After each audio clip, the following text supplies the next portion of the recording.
Assalamu alaikum bütün dünyadaki Uygurlarım, süymlük qeyrindaşlarım, bizni qo'llayotgan dostlarım. Bugün yeni muş faaliyetini davamlaştırdık. Orta Asya'dan bir iki qeyrindişimizningki avazını anglaylı. Assalamu alaikum chet eldagi Uyg'ur qarindoshlarım, jinim qarindoshlarım. Namoyishlarga chiqsanglar, Uyg'urlarga mustaqillik. Xitoy chiq bizning zamindan. Bu mening vatanim degan lozunglarni yozib chiqsanglar yaxshi bo'ladi. Mustaqillik bo'lmagan yerda erkinlik bo'lmaydi qarindoshlar. Mushu 70 yilning ichida 2009-yil oxirgi bo'lgan qo'zg'olonda qanchalik şehitler öldü, qanchalik yoshlarimiz öldü. Shularniki ömrü beka bulamdı, qonlari beka bulamdı qarindoshlar. O'zimizning qo'limizga oldigan vaqt keldi vatanni. Endi hozir Xitoy asta lagerlarni qo'yib berib, mechitlarni ichib berib, Chinchangon yo'tkab bersa, yana ichimizda xayollar chiqdi.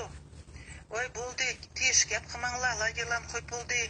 Buni boshqasi keldi, boshqasi bizga yaxshilik qildi degan gaplar bilan başkası kesime 5 yıl 10 yıl yani erkinlikte yaşaysızlar. Bunundaki yani başlandı qarindoshlar. Şunun için biz mustaqilligimizni tiklashimiz kerak. Vicdanimizni sundamiz kerak.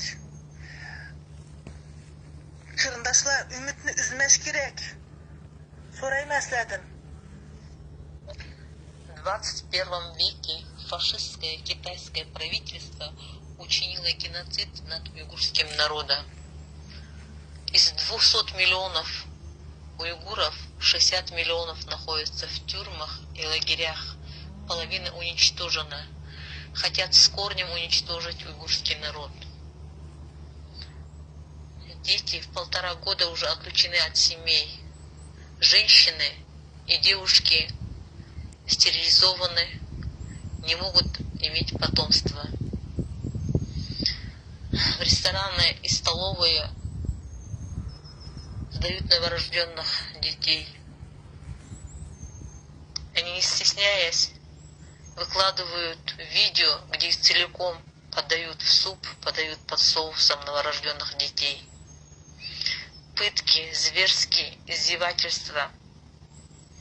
Только потому, что мы уйгуры, потому что мы хозяева этой земли. Свободу нашему народу. Руки прочь от нашей Родины.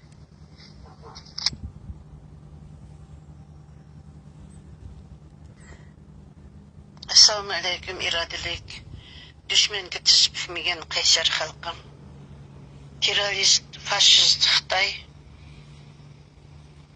Uyg'urlarning tüp yıldızidan yo'q qilaman deb bar kuchini salmoqda.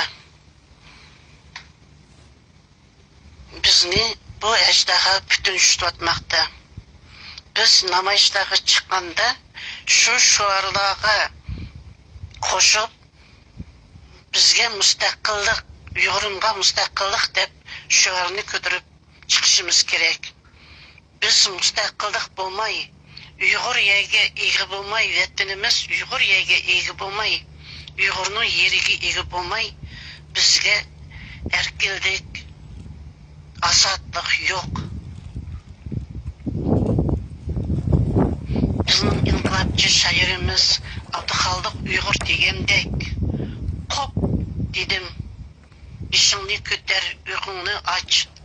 Uyqumizni ochdik, beshimizni ko'tardik xalqim. O'rnimizdan qopaydi, o'rnimizdan dasturaydi, mustaqillik uchun kurashaydi. Mustaqillik. Qeyrindaşlarım, uykumuzni biraz içip, meyli nege çıksak, erki qırgınçılık uçuravatımız. Amerika Xitoyning jinoyatini bekitib oldi. Boshqa taraqqiyot davlati g'arb ellarimi tang ovoz qo'shdi. Ana Kanadaning Xitoyning jinoyatini erkiy qirg'inchilik deb bekitishining o'zim biz uchun cho'ng yordam deb o'ylayman, qo'llash deb o'ylayman. O'zimiz mushun tilga olmay yursak qanday bo'larki bilmadim. Erkiy qirg'inchilik uchrayotgan millat zimin deb chiqdi, zimin davosi qiladi. Hammamiz tang bir kuchab baqsaq qarindoshlarım, rahmat sizlarga.